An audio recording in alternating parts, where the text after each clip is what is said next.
اور اس کو opposite direction میں ہلائیں کہ بیسیکلی جو بلاکیج ہے وہ کس حصے میں ہے، وہ معدے کے فوراً بعد ہے.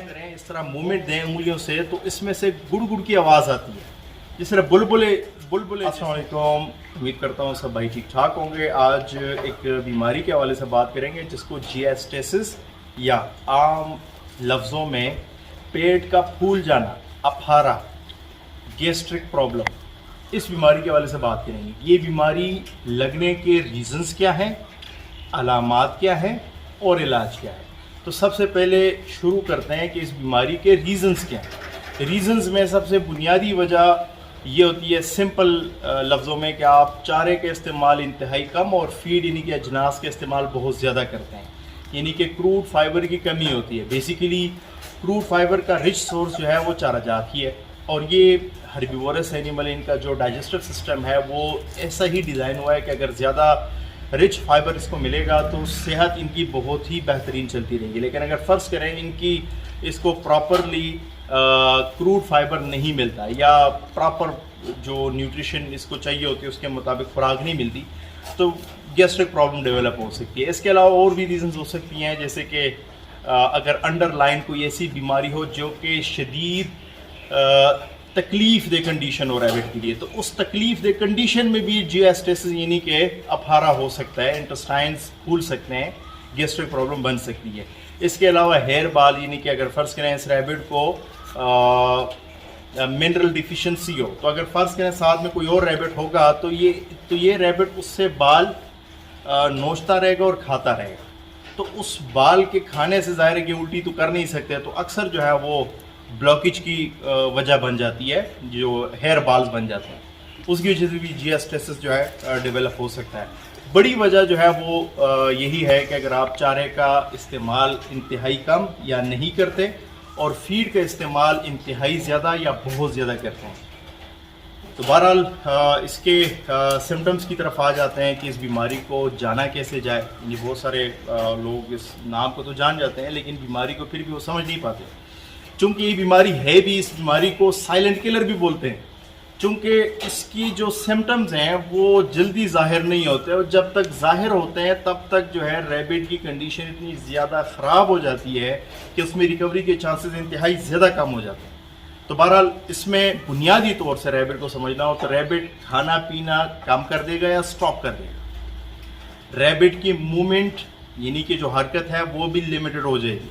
ریبٹ کا پیٹ پھول جائے گا، یعنی کہ جو انٹسٹائنز ہے، جو سٹمک ایریا، یہ جو پیٹ ہے یہ بہت زیادہ پھول جائے گا، اتنا پھول جائے گا کہ انتہائی زیادہ ہارڈ ہو جائے گا. یہ بھی نارمل ریبٹ ہے، میں ایک ایگزامپل کے طور پہ آپ کو بتا رہا ہوں. تو بہرحال اگر تو انٹسٹائنز یا پیٹ بے تحاشا زیادہ پھولا ہو تو سمجھ جائیں کہ اس کو یہ پرابلم ہے. دوسری بڑی نشانی یہ ہوتی ہے کہ اگر آپ پیٹ کو آبزرو کریں، اس طرح موومنٹ دیں انگلیوں سے تو اس میں سے گڑ گڑ کی آواز آتی ہے، جس طرح بلبلے جیسے اندر جو ہے موجود ہوں، تو اس بلبلے جیسی آواز آتی ہے انٹسٹائنز کے اندر سے. تو یہ بھی ایک نشانی ہوتی ہے کہ گیسٹرک پرابلم ڈیولپ ہو چکی ہوئی ہے. تو بہرحال اب اس کے علاج کی طرف آتے ہیں. علاج میں سب سے پہلے اگر میڈیسنز کی بات کی جائے تو میڈیسنز میں کاربینیٹو مکسچر کے استعمال کر سکتے ہیں.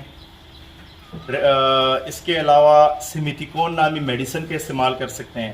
اس کے علاوہ اور بہت ساری میڈیسن جیسے کہ گیسٹروفل ٹائپ میڈیسنز ہو گئی یا کچھ اور اس طرح جو کہ گیس ریلیور ہوتی ہیں، یعنی کہ جو کہ ریگولیٹ کرتی ہیں انٹسٹائنل موومنٹ کو، جو کہ بے شک انسانوں ہیومن گریڈ کی میڈیسن ہو یا اینیمل گریڈ کی میڈیسن ہو وہ آپ استعمال کر سکتے ہیں.